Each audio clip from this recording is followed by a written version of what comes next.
حضرت ابو مرثد غنوی رضی اللہ تعالیٰ عنہ جو ایک بہادر صحابی تھے، انہیں نبی کریم صلی اللہ علیہ وآلہ وسلم نے مکہ مکرمہ روانہ کیا تاکہ وہ وہاں پر موجود ضعیف مسلمانوں کو کسی تدبیر کے ساتھ نکال لائیں جو ہجرت نہ کر سکے تھے۔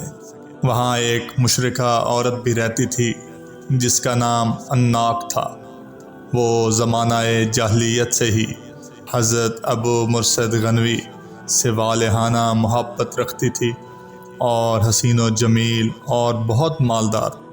جب اسے معلوم ہوا کہ آپ مکہ مکرمہ تشریف لائے ہیں تو وہ آپ کے پاس آئی اور ناجائز طریقے سے آپ سے تعلق قائم کرنے کے لیے خواہش ظاہر کی۔ آپ نے اس عورت سے فرمایا کہ اے اناق، اب میں مسلمان ہوں اور اسلام میں زنا کی ہرگز اجازت نہیں۔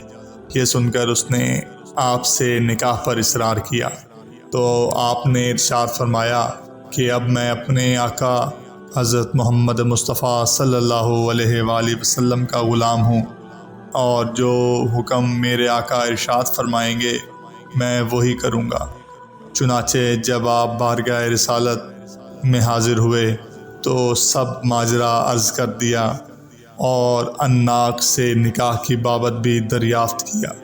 تب قرآن کریم کی یہ آیت نازل ہوئی، اور شرک کرنے والی عورتوں سے تا وقت کہ وہ ایمان نہ لائیں تم نکاح نہ کرو۔ ایماندار لونڈی بھی شرک کرنے والی آزاد عورت سے بہتر ہے۔ گو تمہیں مشرکہ ہی اچھی لگتی ہو اور نہ شرک کرنے والے مردوں کے نکاح میں اپنی عورتوں کو دو جب تک کہ وہ ایمان نہ لائیں۔ ایمان والا غلام آزاد مشرک سے بہتر ہے۔ گو مشرک تمہیں اچھا لگے۔ یہ لوگ جہنم کی طرف بلاتے ہیں اور اللہ جنت کی طرف اور اپنی بخشش کی طرف اپنے حکم سے بلاتا ہے۔